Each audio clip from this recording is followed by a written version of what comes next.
Salut à tous, donc aujourd'hui on se retrouve pour une nouvelle vidéo review. Alors ce n'est pas du Glock de chez Inokatsu, mais ce sera bien d'un Glock monté pièce par pièce, donc de chez Guarder. Alors Guarder ne fait pas de réplique, c'est pour ça que je dis monté pièce par pièce. Cette mallette je l'ai achetée pour 22 ou 23 euros chez Wellkit, anciennement USMC, pour ceux qui connaissent depuis pas mal de temps. C'est une vraie mallette Glock, sauf que sur les côtés on n'aura pas les autocollants, des numéros de série, etc. Donc à l'ouverture de celle-ci, on a donc les écouvillons pour nettoyer la chambre et le canon du vrai. Donc je sais pas s'il va faire la petite mise au point. Non, je crois qu'il va pas la faire. Glock Austria. Voilà, donc ça c'est juste l'accessoire qui était avec. Nous ce qui nous intéresse, c'est la réplique. Alors, monter pièce par pièce, bah forcément j'ai pris ce qu'il y avait de mieux dans les pièces de chez Guarder pour Glock. J'ai voulu partir sur une base Marui, mais au final je me suis dit pourquoi pas tout monter en full Guarder, puisqu'il existe toutes les pièces pour se monter vraiment un full Guarder à 100%. Il a fallu par contre beaucoup d'ajustages, vous verrez à la suite. Le seul élément qui ne sera pas, donc Guarder qui ne fabrique pas, c'est le chargeur, c'est du Marui avec un gaz route qu'il faudrait d'ailleurs que je le change par par un autre, car forcément c'est pas le bon et je me suis couré, donc j'en commanderai un qui est plat pour le Marui. Ensuite on a une valve high flow de chez Guarder, une embase donc de chargeur, donc avec les marquages Glock, marquage RS, hein. Tac, Glock. Le reste, c'est du Marui. Voilà.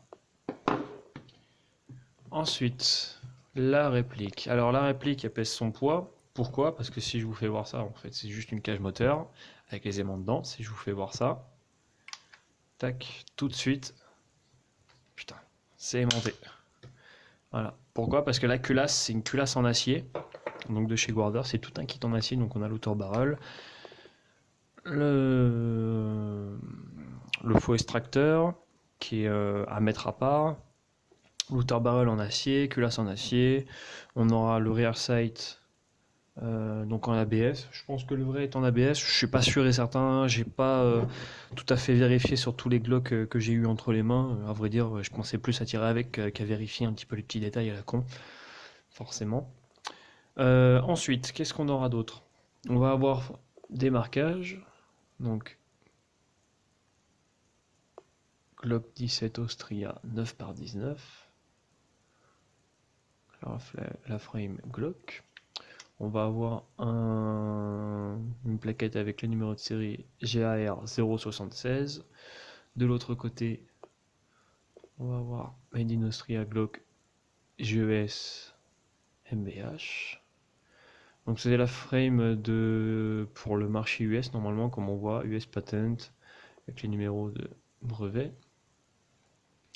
Là on aura GAR 076, le logo Glock, GAR 076. Là on aura donc le calibre originel de la vraie arme, le canon polygonal qui est typique des Glock, à part sur les générations 5 qui sont repassés sur un canon de type standard. Donc pour ça je vous invite à voir un petit peu toutes les revues qu'ont fait les magazines sur l'arme réelle. Là ici c'est un canon, donc c'est un Gen 3, donc c'est un canon polygonal. C'est typique chez Glock, hein, ça c'est vraiment reconnaissable. Là on aura le logo Glock et le AT, je pense que c'est pour Autriche, mais je ne suis pas sûr à 100%. Donc voilà pour ce qui est de l'externe. Comme on peut voir, on aura bien les numéros de série qui correspondent, 076, 076, si je vous le fais voir, hop, tac, 076, ce qui est pas mal en soi, d'ailleurs, tant mieux. Les organes de visée, donc c'est du Glock standard, avec le fameux U et le point, donc en avant, en acier. Je vais vous faire voir, hop, vous voyez, c'est de l'acier, donc de chez Guarder, pareil. Hop. En externe, donc on aura, je vais le démonter. On a des ressorts vraiment costauds dans ce qui est plutôt pas mal. Alors sur la frame, en extérieur, on aura un verrou de canon, ou plutôt de culasse, si vous préférez. Guarder en acier. On va avoir une détente en nylon, donc pareil de chez Guarder, avec la double sécurité. On va voir, tac. On va avoir un arrêtoir de chargeur un petit peu plus proéminent, tac, qui tombe direct sous le pouce, qui permet en fait direct de pouvoir le choper. On va avoir pareil un arrêtoir de glissière en acier de chez Guarder, là avec une petite proéminence ici pour pouvoir vraiment la gripper correctement, car on sait que sur les Glock de base c'est pas super, les petites stries ici c'est pas ce qui est de mieux, franchement faut pas se voiler la face. En dessous de la petite plaquette ici on va avoir le support de plaquette de chez Guarder. Ensuite on va avoir le rail avant, tout le rail avant, tout le long là, tout le bloc en acier de chez Guarder, donc ça a été c'est traité aussi il me semble. Qu'est-ce qu'on va avoir? On va avoir le ressort, avec quoi je vais pouvoir faire voir le ressort, bah tant pis, qui est ici, tac, en gris ici là, donc de chez Guarder, pareil. Donc tous les kits ressorts à l'intérieur de la frame, c'est du Guarder. Voilà, pour faire simple. Donc on va avoir une Traeger bar en acier traité de chez Guarder, et vous allez entendre, alors je sais pas si vous allez entendre, vous voyez, là je suis à fond, là je suis au minimum. Elle frotte pas du tout, elle frotte vraiment au minimum, mais elle ne gratte pas, en fait elle est méga fluide. Vous voyez, normalement un Glock, vous sentez que ça gratte un peu, que ça frotte, etc. Là non, là c'est super fluide. Voilà. Le bloc percuteur, donc tout ce qui est bloc arrière, c'est du Guarder, c'est le kit qui sort à 80 euros il me semble, 80 ou 85 euros de chez Guarder, c'est uniquement de l'acier. Tout est en acier. Alors j'ai changé le marteau, pourquoi? Parce que simplement que c'est du Army et vous voyez ici, tac, ici c'est plat. En fait ça permet à la culasse de bien appuyer et en fait vous voyez ici c'est complètement plat. Il n'y a pas de petite proéminence, en fait ça permet à la culasse de revenir correctement. Ça permet qu'elle ne frotte pas ou qu'elle frotte vraiment beaucoup moins. C'est du Zamax, c'est du Army. Pour l'instant j'ai jamais eu de problème. Je le changerai s'il y a vraiment un gros souci, mais pour l'instant voilà quoi.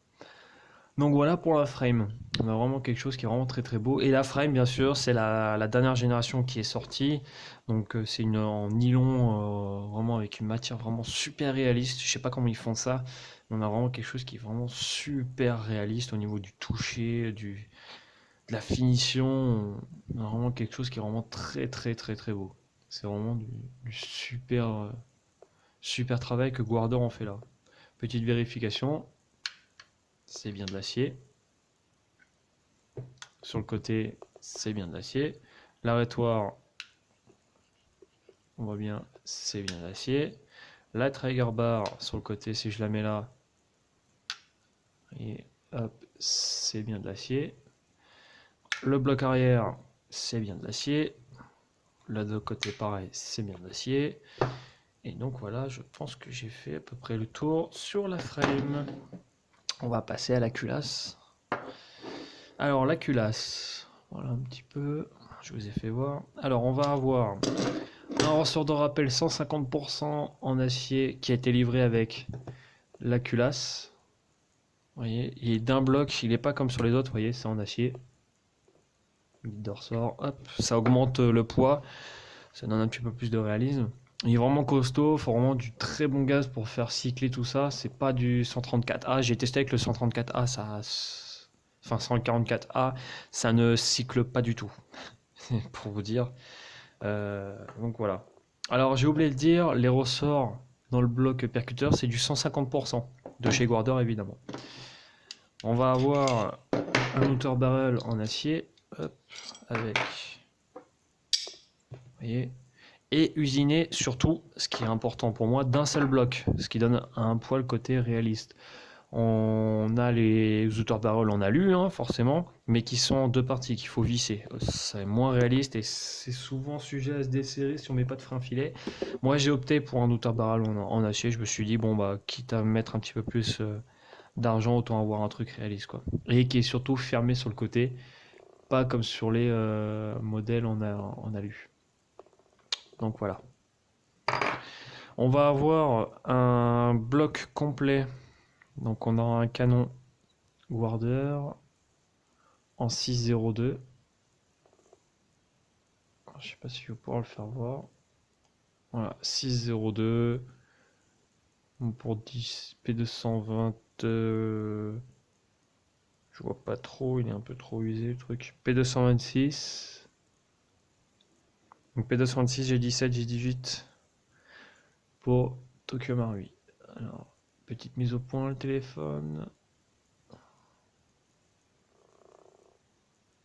Bon, bah, il a décidé de prendre des vacances lui aussi, décidément. Un bloc hop-up ainsi qu'un joint hop-up, une patte d'appui, les vis et la molette de réglage donc de chez Guarder, comme on peut voir.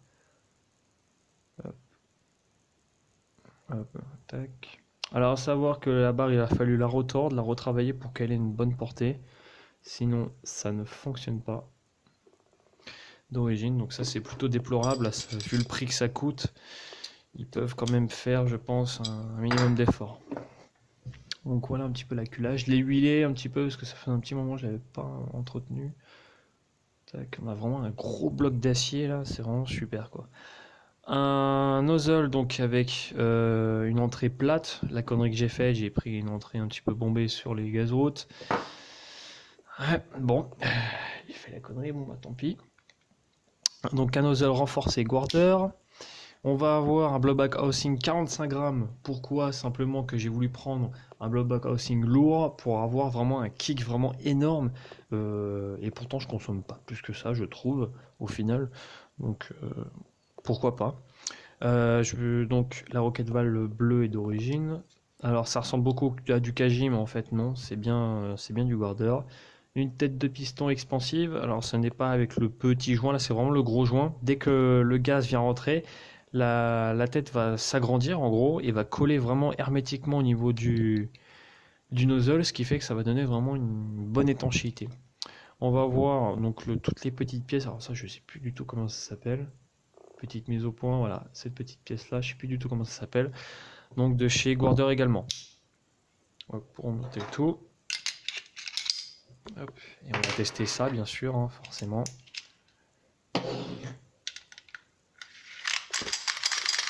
Vous voyez, ça ne bloque pas, ou alors vraiment très peu. Vous voyez.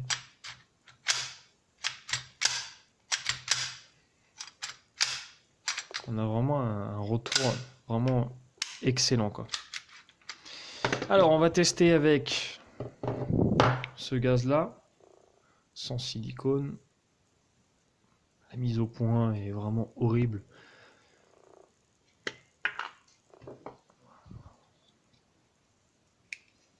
Hop.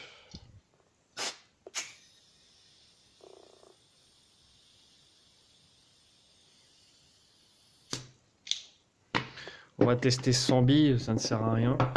Je vais juste lever le téléphone. Tac.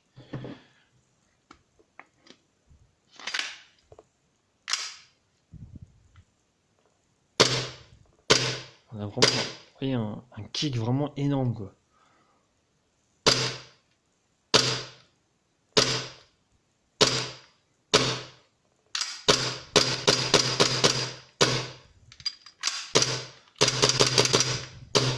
On a vraiment un super kick.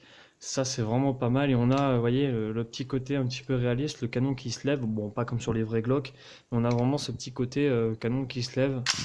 Vous voyez. Voilà. Donc bah écoutez, moi j'espère que cette petite review vous a plu. Moi je vous dis à bientôt pour une nouvelle petite présentation.